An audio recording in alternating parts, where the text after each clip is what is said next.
ఓం శ్రీ గురుభ్యో నమః. ఓం శ్రీ మాత్రే నమః.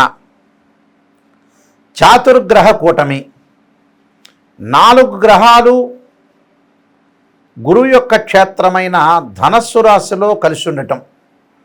ఆ గ్రహాల్లో కూడా ప్రత్యేకంగా రవి బుధులు. సహజంగా రవి బుధులు కలిస్తే బుధాదిత్యయోగం అంటారు. అన్ని చోట్ల రవి బుధులు కలిస్తే బుధాదిత్యయోగం కాదు. ప్రజలందరూ కూడా గుర్తుపెట్టుకోవాలి, వీక్షకులందరూ కూడా. ఇక్కడ బుధాదిత్యయోగం అనేది కాదు, గుర్తుపెట్టుకోండి. రవి బుధులు శుక్రకుజుల యొక్క కలయిక అనేది ధనస్సు రాశిలో కలగటం. 4 గ్రహాలు. శుక్రుడు సుఖాన్ని, భోగాన్ని, సౌఖ్యాన్ని, లగ్జరీని, కళత్రకారకుడు శుక్రుడు. కుజుడు సహజంగా రియల్ ఎస్టేటు, కన్స్ట్రక్షను, కోపము, ఆవేశము, మెకానికలు, అలానే మెడికల్ సంబంధించినవి, వ్యాపారానికి సంబంధించినవి, దాని తర్వాత పొలాలు, ఇండ్లు, కొనుగోలు, కన్స్ట్రక్షను, రియల్ ఎస్టేటు, మెడికలు, ఇలాంటి వాటిలన్నిటికీ కూడా యుద్ధానికి కారకుడు కూడా కుజుడే. కోపము, ఆవేశము, సైన్యము, రక్షణ, వీటన్నిటి కూడా కారకత్వాన్ని వహించేవాడు కుజుడు. రవి ఉద్యోగ కారకుడు. ఇన్సూరెన్సు, ఉద్యోగానికి, ఉద్యోగ భద్రత, ఉద్యోగం రావటము, ఆరోగ్యము, వీటన్నిటికి కూడా రవి కారణభూతుడు అవుతాడు. బుధుడు వ్యాపారానికి, జ్ఞానానికి, బుద్ధిబలాన్ని పెంచడానికి, వ్యాపారానికి ఇక్కడ కారకుడు బుధుడు అవుతాడు. అంటే రవి బుధుల యొక్క కలయిక, శుక్రకుజుల యొక్క కలయిక గురుక్షేత్రమైన ధనస్సు రాశిలో డిసెంబరు 30వ తారీఖు నుంచి జనవరి 12వ తారీఖు వరకు కూడా, అంటే 2025 డిసెంబరు 30వ తారీఖు నుంచి 2026 జనవరి 12వ తారీఖు వరకు కూడా, 30 నుంచి 12వ తారీఖు వరకు కూడా చాతుర్గ్రహ కూటమి ఏర్పడింది. సహజంగా రవి బుధులు మిత్రులు. మిత్రులు అంటే ఏమిటి? రవి బుధుడికి సముడైతే బుధుడు రవికి మిత్రుడు అవుతాడు. అలానే ఇక్కడ శుక్ర కుజుల యొక్క కలయిక, అంటే శుక్రుడు కుజుడు కలిసి ఉన్నాడు. ఈ శుక్రకుజుల యొక్క కలయిక ఎలా ఉండబోతుందంటే, శుక్రుడు కుజుడికి సముడవుతాడు. అలానే కుజుడు కూడా శుక్రుడికి సముడు. అంటే కుజ శుక్రుడు ఇద్దరు కూడా సమత్వంగా ఉంటారు. ఏ క్షేత్రంలో ఉంటున్నాడు? ఇక్కడ ధనస్సు రాశిలో ఉంటున్నారు. ఈ ధనస్సు రాశిలో ఉంటే పరస్పరం కూడా ఒకళ్ళు మిత్రులవుతారు, సములవుతారు. చాతుర్గ్రహ కూటం వల్ల ద్వాదశ రాశుల వాళ్ళకి ఎలాంటి ఫలితాలు జరగబోతున్నాయో తెలుసుకుందాం. ఇవన్నీ కూడా గోచారీత్యా చెప్పబడే ఫలితాలు అంటారు. బర్త్ చార్ట్ అనుసరించి చెప్పబడే ఫలితాలు వేరు. గోచారం అనేది 20% ఉంటుంది, బర్త్ చార్ట్ అనేది 80% ఉంది.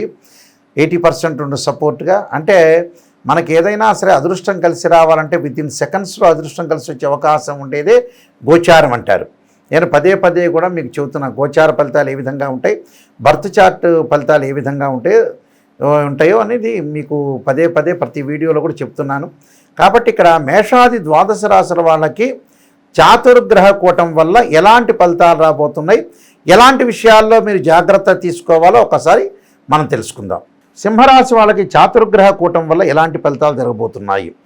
దశమ రాశ్యాధిపతి, తృతీయాధిపతి అయిన శుక్రుడు పంచమంలో ఉండటం వల్ల తల్లిదండ్రులతోటి ఆనందము, సంతాన సుఖము, విందు వినోదాలు, భోజన ప్రాప్తి, ధనధాన్య సమృద్ధి, వృత్తి ఉద్యోగ రంగాల్లో మంచి జరిగే అవకాశాలు, నిష్ణాతులైన వ్యక్తుల యొక్క కలయిక, అలానే ప్రతి పనిలో కూడా కొంత విజయం సాధించడం, సేవాలాభము, ఆదాయం బాగా పెరిగే అవకాశాలు ఎక్కువ ఉంటాయి. గతం కంటే కూడా ఇప్పుడు ఆదాయం బాగా పెరుగుతుంది. ఆదాయం పెరగటమే కాదు, ప్రముఖ వ్యక్తుల యొక్క కలయిక, నూతన వ్యాపారాలు తెరదీసే అవకాశాలు ఉంటాయి. కొన్ని వస్తువులు కొనుగోలు చేసే అవకాశాలు, ప్రేమ భాగస్వామ్యం కూడా బాగా పెరిగే అవకాశాలు ఎక్కువ ఉంటాయి. వాళ్ళ యొక్క సంబంధాలు కూడా మెరుగుపరుచుకునే అవకాశాలు ఖచ్చితంగా ఉంటాయి. అలానే ఇక్కడ లాభాధిపతి, ద్వితీయాధిపతి అయిన బుధుడు ఏదైతే మనకి పంచమ స్థానంలో ఉండటం వల్ల కూడా కొన్ని అకారణ కలహాలు జరగకుండా చూసుకోవాలి. దీర్ఘకాలిక వ్యాధులు ఉన్నవాళ్ళు కొద్దిగా జాగ్రత్త పడటం చాలా మంచిది. అలానే ఇక్కడ మానసికంగా ఆందోళన చెందొద్దండి. మానసికంగా ఆందోళన చెందకుండా ఉండటం మంచిది. అలానే చతుర్థాధిపతి, అలానే భాగ్యాధిపతి అయిన కుజుడు మనకు పంచమంలో ఉండటం వల్ల శత్రు సమస్యలు రాకుండా, పాప కార్యక్రమాలు చేసుకోకుండా, అనారోగ్యం అంటే ఆరోగ్య సంబంధించిన విషయాల్లో కొంత జాగ్రత్త ఉండాలి. ఆటంకాలు రాకుండా చూసుకోవటం చాలా మంచిది. అలానే రాస్యాధిపతి రవి పంచమంలో ఉండటం వల్ల కొంత నమ్మక ద్రోహం చేసేవాళ్ళు ఉంటారు. అంటే నమ్మక ద్రోహం ఒకటి, శత్రువుల యొక్క సమస్యల విషయంలో జాగ్రత్త ఉండాలి. అంటే టోటల్గా సింహరాశి వాళ్ళకి అనుకూలంగానే ఎక్కువ పర్సెంట్ ఉంది. కాబట్టి ఫైనాన్షియల్ పరంగా డెవలప్మెంట్ ఉంటుంది, నూతన వ్యాపారాల్లో బాగుంటుంది, అనుకూలంగా ఉంటుంది. అంటే నమ్మక ద్రోహం ఒకటి, ఆరోగ్య విషయంలో కొంత శ్రద్ధ పెట్టాలి. ఆ రెండిట్లో శ్రద్ధ పెడితే మనకు మంచి జరిగే అవకాశాలు ఉంటాయి. నేను కొన్ని పరిహారాలు చెప్పబోతున్నాను, ఆ పరిహారాలు పాటించండి, మీకు మంచి జరిగే అవకాశాలు ఖచ్చితంగా ఉంటాయి. ప్రధానంగా కొన్ని పరిహారాలు చెప్పబోతున్నాను. ఆ పరిహారాల్లో ముఖ్యంగా వివాహానికి సంబంధించిన దోషం అనేది ఎవరికైనా ఏర్పడినా, వివాహపరంగా అంటే కళత్రకారకుడు శుక్రుడే, ఆ శుక్రుడు మనకు అనుకూలంగా లేకపోతే ఖచ్చితంగా భృగుపాస్పదాస్త్ర రుద్రాభిషేకము, శుక్ర జపం చేసుకోవటం, అమ్మవారి యొక్క ఆరాధన. అలానే వరుడు ఎవరైతే వధువులు ఉంటారో, వధూవరులు ఉంటారో, ఈ వధువు అంటే అమ్మాయి అయితే వరపాస్పదాస్త్ర రుద్రాభిషేకం, అఘోర గౌరీ పాస్పదాస్త్ర రుద్రాభిషేకం. అలానే అబ్బాయి కన్యాపాస్పదాస్త్ర రుద్రాభిషేకము. అలానే సుఖము, సౌఖ్యము, అలానే లగ్జరీగా వాహనాలు కొనుగోలు చేయటం, ఇవన్నీ కూడా శుక్రుడి వల్ల ఏర్పడతాయి. శుక్రుడి యొక్క ఆటంకాలు ఉంటాయి. జాతకాన్ని చూసి శుక్రుడు శుక్రమహర దశ జరుగుతుందా లేదా. సహజంగా శుక్రుడు బర్త్ చార్ట్లో 6, 8, 12 స్థానాల్లో ఉండకూడదు. శుక్రుడు రాహుతో కానీ, కేతువుతో కానీ, కుజుడితో కానీ, శనితో కూడా కంజంక్షన్ కాకూడదు. శుక్రుడు అశ్విని, మఖ, మూల నక్షత్రాల్లో, ఆరుద్ర, స్వాతి, శతభిష నక్షత్రంలో ఉండకూడదు. శుక్రుడు మృగశిర, చిత్త, ధనిష్ట నక్షత్రంలో ఉండకూడదు. పుష్యమి, అనురాధ, ఉత్తరాభాద్ర నక్షత్రంలో కూడా శుక్రగ్రహం అనేది ఉండకూడదు. అలానే ఇక్కడ శుక్రకుజుల యొక్క కలయిక కూడా మంచిది కాదు. కుజుడు విషయానికి మనం ప్రస్తావనకు వస్తే 2, 4, 7, 8, 12 స్థానాల్లో ఉంటే దాన్ని కుజదోషం అంటారు. అలానే కుజదోషం కూడా ఉండకూడదు. గొడవలు, తగాదలు, ఆవేశము, కోపము ఇలాంటివన్నిటికి కూడా కుజుడి యొక్క ప్రభావం ఉంటుంది. కుజుడి దోషం తగ్గించుకోవాలంటే అంగారక పాశుపతాస్త్ర రుద్రాభిషేకం, కుజ జపము, అలానే అంగారక హోమము, కందులు, ఎర్రని వస్త్రం, ఎర్రని వస్తువులు దానం చేయాలి. కొన్ని రాసుల వాళ్ళ కుజదోషం వర్తించదు. కొన్ని రాసుల వాళ్ళకి, కొన్ని లగ్నాల వాళ్ళకి కుజదోషం అనే ఎగ్జంప్షను, కుజగురువులు కలిసినా కూడా ఎగ్జంప్షన్ అవుతుంది. ఇవన్నీ కూడా బర్త్ చార్ట్ను మాత్రమే అనుసరించి చెప్పబడే ఫలితాలు చెబుతున్నాయి. ఇప్పుడు మీకు గోచారం వేరు, గోచారం చెప్తాను మీకు మళ్ళీ. అలానే కుజుడి యొక్క 13 నక్షత్రాల వల్ల కుజదోషం కూడా వర్తించదు. కుజదోషం అని భయపడాల్సిన పని లేదు. అలానే రవి యొక్క ప్రభావంలో ఉద్యోగ భద్రత అవసరం. రవి అనుకూలంగా ఉండాలి.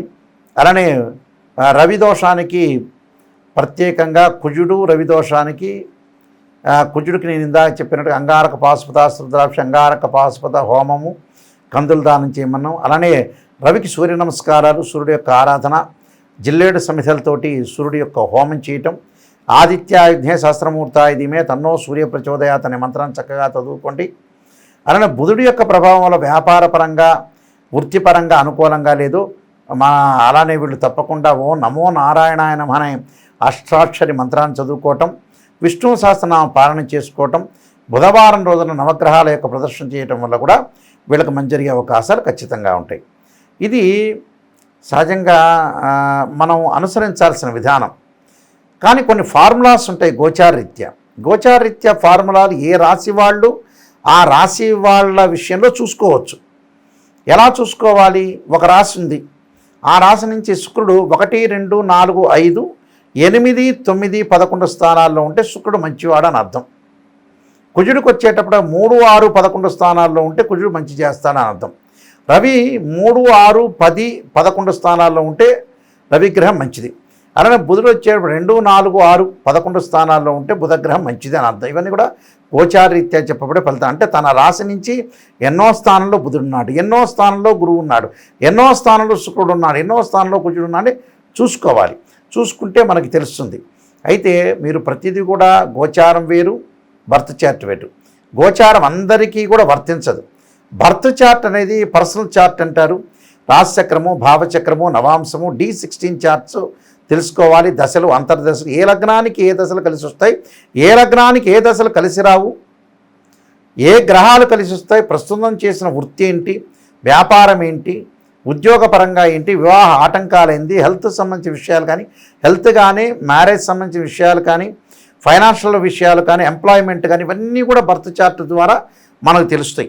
అలానే గోచారం అనేది ఏంటంటే వితిన్ సెకండ్లో మనకు అదృష్టం కలిసి వచ్చేదే గోచారం అంటారు. కాబట్టి తప్పకుండా www.nayakanti.com nayakanti.in అని మీరు మా వెబ్సైట్ను సంప్రదించవచ్చు. నేను ఒక 15 పుస్తకాలు రాశాను. కాలసర్పయోగము, కాలసర్పయోగ చంద్రిక, రాహుకేతువులు, ఛాయాగ్రహాలు, అలానే సర్వదేవతా గోత్రపులు, స్వప్నశాస్త్ర ఫలదీపిక, జాతక చంద్రిక, వివాహ మార్తాండం, బృహత్ పరిహార సింధు, ఇలాంటి నెంబర్ ఆఫ్ సర్వదేవతా గోత్రపులు పార్ట్ 1 పార్ట్ 2, ఇలాంటి నెంబర్ ఆఫ్ ఆస్ట్రాలజీ సంబంధించిన ఇంగ్లీష్ తెలుగులో చాలా బుక్స్ రాశాను. ఈ బుక్స్ అన్నీ కూడా మోహన్ పబ్లికేషన్ రాజమండ్రి వాళ్ళ దగ్గర దొరుకుతాయి, అయితే మా దగ్గర కూడా లభిస్తాయి. నిజాన్ని తెలుసుకోండి. ఎవరైనా సరే మాకు జాతకపరంగా ఫోన్ చేసేవాళ్ళు నా దగ్గర సత్యాన్ని తెలుసుకునే వాళ్ళు మాత్రమే ఫోన్ చేయండి. అసత్యాన్ని తెలుసుకునే వాళ్ళు ఎవ్వరూ ఫోన్ చేయొద్దండి, కాంటాక్ట్ చేయొద్దండి. నిజం గురువుగారి చేత మేము చెప్పించుకోవాలి, మనం బాగుపడాలి, నేను బాగు చేసుకోవాలి నా జీవితాన్ని అనే వాళ్ళు మాత్రమే ఫోన్ చేయండి. ఎందుకంటే మేము జాతకపరంగా చాలా హెల్ప్ చేస్తాము, అలానే ప్రతిదీ డెవలప్మెంట్ చేస్తాము. మేము చెప్పేటప్పుడు జాతకానికి వాయిస్ రికార్డింగ్ పెట్టుకోండి. వాయిస్ రికార్డింగ్ పెట్టుకొని చాలామంది కూడా ఈ కాలంలో ఏంటంటే నిజాన్ని చెప్పట్ల, ఏదో కన్సల్టింగ్ ఫీజు ఇచ్చారు ఎందుకులే అని పొగుడుతున్నారు. పొగట్టం వల్ల మీరు జాతకం వల్ల ప్రయోజనం కలగదు. నిజం తెలుసుకోండి. స్త్రీయ లోపం మెరుగుట పెద్ద విద్య, లోపం ఎరిగిన వాడే పూర్ణుడవుతాట. మనలో లోపాలని మనం సవరణ చేసుకొని మనం ముందుకెళ్ళామనుకోండి, లైఫ్ అనేది మనకు అనుకూలంగా ఉంటుంది. అంతా కూడా మన చేతుల్లోనే ఉంటుంది లైఫ్. గురువుగారి దగ్గర, నాయకంటి గారి దగ్గరికి వెళ్ళాలా వెళ్ళక్కర్లేదంటే మన చేతుల్లో ఉంటుంది.